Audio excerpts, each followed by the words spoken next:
right, everybody. Welcome back to MAPOP Sports. This is Grandy. If this is your first time here, welcome. Appreciate you guys checking out the channel, checking out this video. If you guys are returning, welcome back, guys. Hopefully everybody had a great week. Today, just kind of, I'm just listing stuff. Obviously, this morning, just kind of, I got a bunch of like, I guess you say low end stuff that I'm just listing today. So I'm just listing that stuff and stay tuned. I think I have a PSA submission coming in back from PSA. I think it's a bulk submission. I think a couple of them. So I'll try to see if I can do a review and see how I did on those. Cross my fingers. I had some decent cards I sent there, hopefully to get graded. So we'll see how I did. You never know. So today, let's just do a Q&A today. I haven't done that in about a week, so I figured I'd do that. I had some questions from comments and also from my Instagram and everything. People were just kind of DMing me, so I'll try and get through as many as I can today. So let's get there. So first thing first, somebody just recently asked, Tom Brady, should I invest? Is it a good long-term hold? What are my thoughts on that? My thoughts are, in regards to sports card investing, is probably the wrong word to use. I don't think investing in sports card is a good, I wouldn't say long-term wise is a good thing. And the reason being is because I feel like during the pandemic, a lot of the pricing in all these cards, I'm talking about a lot of the GOATs, I'm talking about even just more of those modern guys, are baked in. I feel like some of his cards are definitely affordable. A lot of his rookie cards are definitely affordable compared to modern guys. But in reality, how much higher do I think it's going to go? I think you're better off buying a SP500 funds. If you're going to do that, trading in regards to stocks, you're better off with better returns on that than buying a rookie Tom Brady card. I really don't think it's really speculative, number one. Number two, it's just really high risk in regards to buying I mean, granted, he's the GOAT. I don't think you're always going to have value in his card when you buy his rookie card. That's for darn sure. I don't think, value-wise it's going to go down. I just don't see it giving you net returns of 10% a year, if that's what you're asking, okay? So that's what that's just my thoughts on that. Take it for what it is. But I would be better off buying, like I just said, the SP500 and just leave my money in there and knowingly that's going to give me returns every year. So that's just my thoughts on that. eBay, promoted items, thoughts on that. Do I use the promoted item fees and all that stuff? I've done it before. I don't do it quite often. Have I seen an increase in sales when I do promoted items on my eBay items? Yes and no. I think it does work. Is it worth the value of the money? If you're having slow sales on a weekly basis or whatever, it doesn't hurt to try it. They don't charge you until obviously you sell your item. So I've done it before. Do I think it helps? Yes and no. I mean, obviously eBay is going to promote the item because I feel like it's going to get it in front of people's eyeballs because you're paying that, fee. So yes, but at the end of the day, I don't know how much. I've never really taken, I guess you say, stats on that, if it really helps or not. I've seen it help.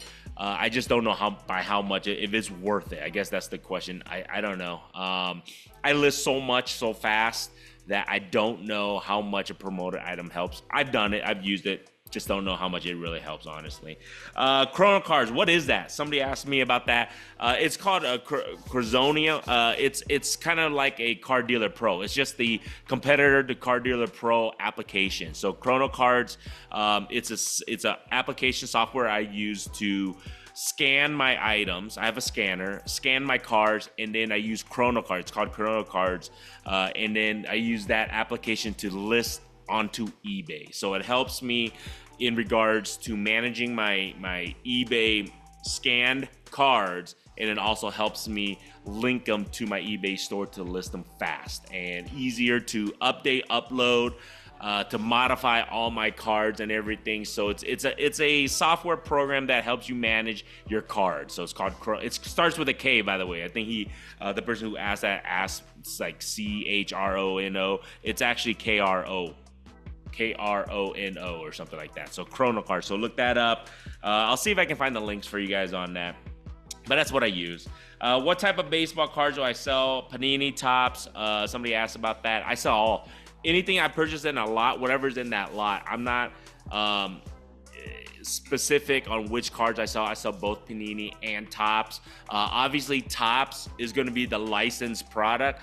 And so that would be probably your best bet in regards to what I'm going to end up selling more and more, because Panini, once they lose a license for football and basketball, obviously they're going to probably focus on different things. Baseball could be another thing. I've seen that they're trying to increase on that, so keep an eye on that.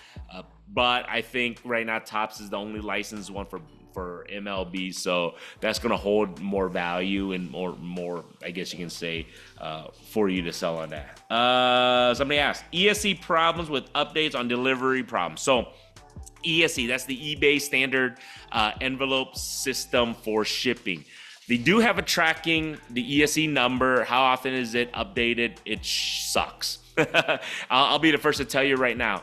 I love it because, it gives a little bit better than just a plain white envelope. It does have a tracking system. I wish the USPS would, click on delivery. They would scan it better. Maybe on down the future. So this is the thing. I can see this happening, that a lot of the delivery drivers could possibly have, a scanning system in their trucks on down the road. Probably not anytime soon, but on down the road, I can see that once the item is ESC scanned, it could show delivered once they're able to do that. That's going to be in the future. But do I see any problems? Have I had any issues? I would say I would have issues maybe in reality, maybe 1 out of 1,000, 500 to 1,000. So it's less than 1% that I've seen issues. And most of the time, these issues, hopefully, I hope the buyer is not trying to scam you, because they know the system, that sometimes eBay or the United States Postal Service don't scan it as delivered, and they can technically, even if they get the card, can get a refund, because eBay will back them up because it'll show not delivered. But like I say, knock on wood, hopefully people are better than that. But in reality, like I said, I don't really have too much issues. And yes, the USPS does lose packages once in a while, but like I just said, it's less than 1%. So as long as you bake that in, keep in mind that you're going to lose maybe 1% of your items, or the post office will, lose that item. It does happen, but I have not seen an issue with me in regards to that, which, knock on wood, continues on that. McCarty, what are my thoughts on that, using that platform to sell? I know they don't have any seller fees, I think recently or something like that. I think in reality, McCarty is good. It's definitely good to have different avenues of revenue stream, guys. I don't just use, currently my majority is on eBay, but I've actually expanded out to whether I do on Whatnot, whether I'm doing card shows and everything. I'm going to be doing that more often now. But you still don't get as many eyes as eBay. At the end of the day, it's all about your client and your buyer list, who performs the best, and eBay still has the most eyes. Over 130 million users, guys. At the end of the day, they are still number one. McCarty, doesn't hurt to try, but if you have the bandwidth to be able to have time to list on there on top of eBay and on top of other platforms, then yes, by all means. It's another platform for you to possibly sell your items. But in my eyes, I'm going to continuously use eBay, as they are the number one in regards to having eyeballs, and still the number one of doing card sales. Simple as that. But doesn't hurt, like I said, to venture out if you had the bandwidth to do that. Bulk deals. How do I price when I'm purchasing bulk deals? I think I did a video on this previously. Feel free to go check out the videos, guys. It doesn't hurt. Do I price per card out, and how do I, work about it to get it, the best profit margin possible? Okay, so this is the thing. When I do bulk deals of bulk lots, when I purchase them, let's just say, this is just for instance, let's just say it was 1,000 cards bulk deal. What I normally do out of those 1,000 cards, there's going to be maybe about 100 to 200 of those cards that are going to sell pretty quickly that you can move quickly. So what I typically do is I usually comp off of those, let's just say 200 cards. So that's 20% of the cards, okay? So I usually comp off of those 200 cards, what are they currently going to be selling at? And then out of those 200 cards, what I normally do is I break it down to about a 60 to 70% of those comps, and that's going to be my number. Everything else is kind of gravy of those 800, cards. I might add a little bit here and there, but I try to I don't break it down per individual card. But what I normally do is, okay, out of those 1,000 cards, 200 cards, I comp 60% of those cards is what I'm going to offer the guy, because I'm taking this as a bulk lot that I know I'm going to be able to move. Now he may come back at 80% or 90% or whatever. Then you negotiate. And let's just say you're at 70%. If you guys come to an agreement at 70%, that's what I pay. Keep in mind, you're going to move hopefully those 200 cards as soon as possible. And then everything else is gravy. You want to make your money back as soon as possible. I'm always the type of person, like, what do I invest? This is my bulk purchase, and then what brings it in. I don't break it down per card. So let's just say those 1,000 card lot, maybe I purchase at, let's just say $500. That's it. That's what my inventory expense for that day or whatever expense is, $500. Then whatever my revenue brings in, as long as it brings in on a daily basis, as long as it's more than what goes out, that's all I care about. I don't break it down per individual cards, and the reason being is because each individual card's value changes on a daily basis. You will drive yourself nuts if you keep worrying about each individual card price versus just what goes in, what goes out. And that's how I do it. I don't know, right or wrong, but that's how I do it. I don't worry about what this individual card is going to go for, and that's how I break it down in my book. I did a video on that. Make sure you guys go check that one out. Last but not least, eBay auction. Buy it now. Which one do I recommend? My opinions on that. And I have done auctions. I do it every so often. It just depends on the card. If it's a hot item card, then yes, I would do an auction, but I rarely do auctions. And this is the biggest reason, is because I don't have 1,000 or 10,000 followers on my eBay store quite yet. So if I were to do an auction with, several whatever, followers I have on that, those are primarily the people who are going to see that auction. I might get stragglers here and there, but then your card is you're not gonna get your best bang for your buck. If you do a buy it now or a best offer, I have an opportunity for more and more eyes to see on it, and then I have a better opportunity to get my best bang for my dollar on my card. Auction wise, if I had a big enough audience, maybe once I get to about I think honestly, if I get to about 500 to anywhere between about 500 to 1,000 followers on my eBay store, which hopefully I can get up there sooner or later, then I'm going to start doing more auctions, because then, like I just said, you have more eyeballs on your auctions, more opportunity for people to bid on your cards. Right now, like I said, I just don't have enough followers to be doing more and more auctions.